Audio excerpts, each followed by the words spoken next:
Money Center, which usually has a different connotation, George, but that is the name of the LA Clippers practice facility. And here I am outside watching for any candidates to go in or out.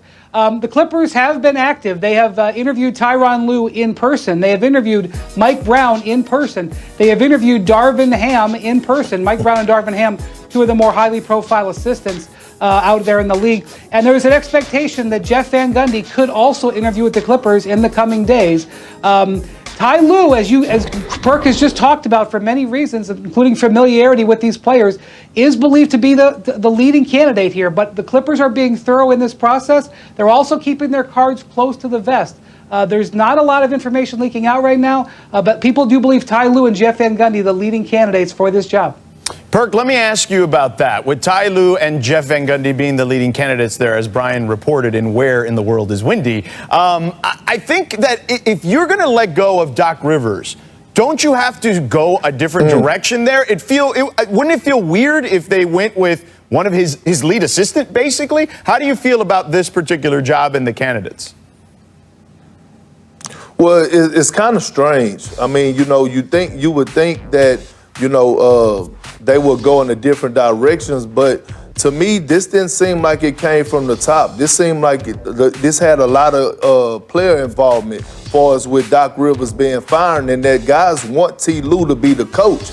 But this goes to a testimony of T. Lue loyalty to Doc Rivers. Not saying that he won't take the Clippers job, but it's still in his eyes, he's going to search the market and see what else is out there because, he is a loyal guy to Doc. And I know Doc probably didn't gave him his blessings to take the job, but it's still, T. Lue is that type of guy where he want to see what else is out there. And then I wouldn't be surprised if the Houston Rockets deal don't work out, he will take the Clippers job. But it just, it's kind of crazy.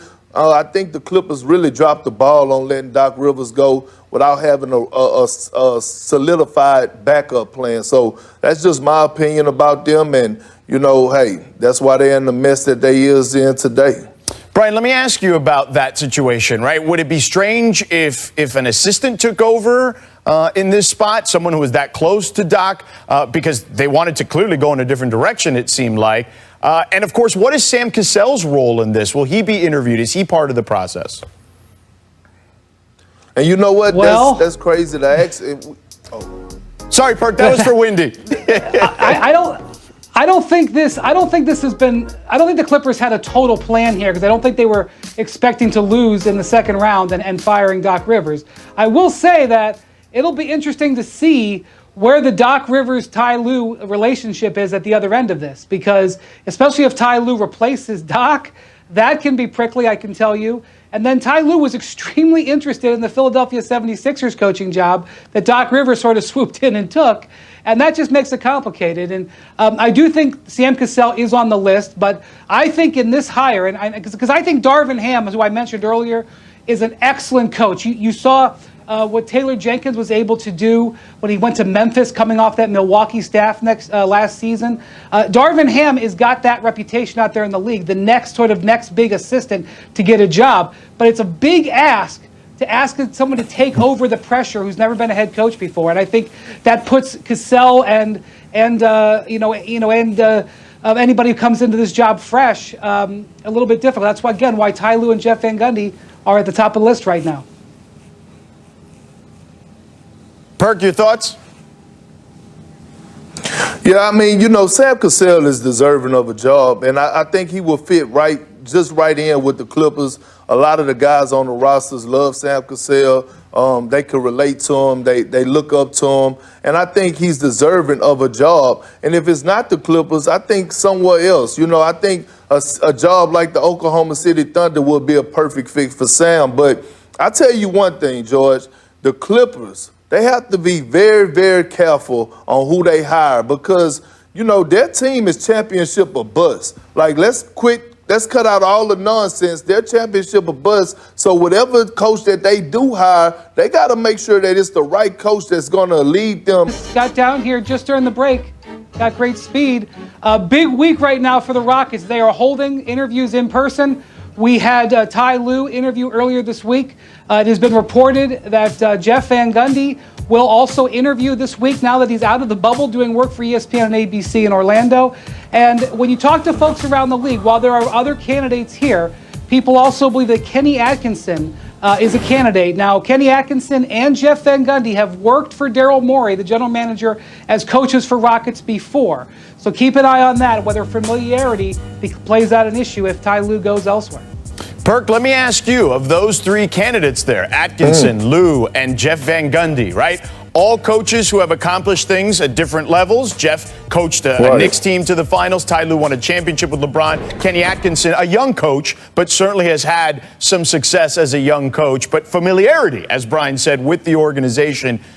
Who's the best fit for that particular roster, that particular owner, and that particular general manager?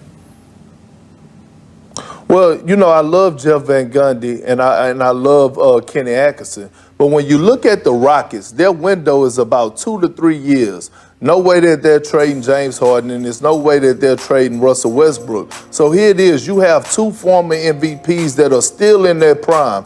And you need a guy that's going to come in there that they're going to respect and also be able to relate to, and that's Ty Lue. When you look at Ty Lue's resume and look at the history, not only of the guys that he's coached, and LeBron James, Kyrie Irving, and Kevin Love, but when you go back and look at the guys that he played with, Michael Jordan, Tracy McGrady, Kobe, Shaq, he was coached under Phil Jackson, under Doc Rivers. One thing about Ty Lue is that he knows how to micromanage egos, and that's what the Rockets need. They need somebody that's going to go in there and treat Russ like the superstar he is so that you could get the best version of Russell Westbrook while also treating James Harden the same way and still getting that leading scorer in the league to produce at a high level, especially in the playoffs. So the guy that's for the job, that's the right fit, the perfect marriage, in my opinion, is Ty Lue. He's a stud. His resume speaks for itself. He should have been on somebody's roster a long time ago as a head coach, but I think this is the perfect fit. It's not la-la land, but Houston is a pretty good place to live in. And as you know, Perk, before we move on to Brian again, look, Ty Lue is not afraid to get in guys' faces, right? Like he certainly did that with the Stars when you were in Cleveland. He wasn't afraid of any of that. No, not at all. And you know, he challenged Braun.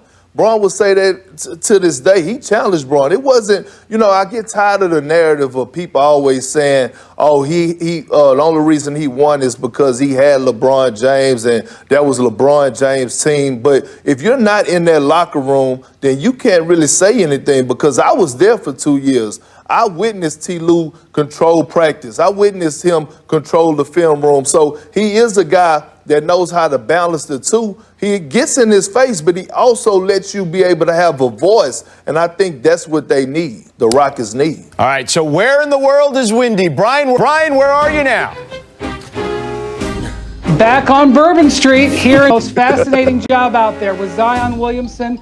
And the fact that, yes, here we go again, Ty Lue is at the top of their list. Now, David Griffin, the general manager, and Ty Lue won a title together in Cleveland. And, there's a lot of reasons why Ty Lue and Zion Williamson would be an interesting match. But it's not clear where Ty Lue is prioritizing this job right now. As I mentioned, he interviewed with Philadelphia, he interviewed with Houston, he interviewed with the Clippers in person. To my knowledge, an interview in person has not happened in New Orleans yet, which leaves them sort of waiting to see what Ty Lue does. Two other names to watch here.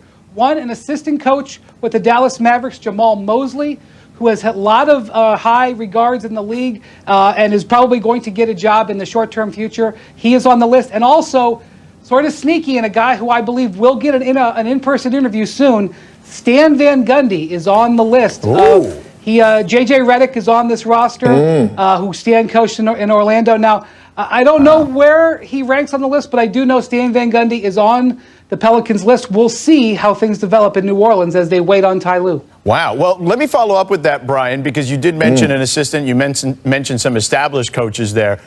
Do we know what the timeline is for New Orleans and what their expectations are and how that may play a factor here? Well, they are doing in-person interviews this week, but I have to just be honest with you. I mean, they're waiting on Ty Lue. For them to be able to hire Tyronn Lue, a guy who Houston, L.A., Even Brooklyn, potentially, he was on their list before they settled on Steve Nash. Philadelphia, to be able to hire a championship coach who has excellent relationships with veteran players and has shown he can work with young guys, that would be a home run hire for them. And frankly, they're just going to have to wait because they're not in pole position here. But David Griffin has known for a long time that Ty Lue may be a little bit of a long shot, and they have done their ground game. They have done a bunch of other interviews with other guys out there. One other name I'll throw out there, Will Weaver, who you may not have heard of. He was coaching last year in Australia, but has been a coach in the G League, a highly regarded coach. Also is potentially a candidate in Oklahoma City. That's a name that they've looked at who either as a top lead assistant or as a head coach. So David Griffin is, he's looked at Darvin Ham, he's looked at David Vanterpool. There's a lot of guys that they've looked at, but they're going to have to wait for Ty Lue to go through their full process. Wow, that's going to be an interesting search for sure. All right, that was fun. Brian is now heading back to the Cobra Dome.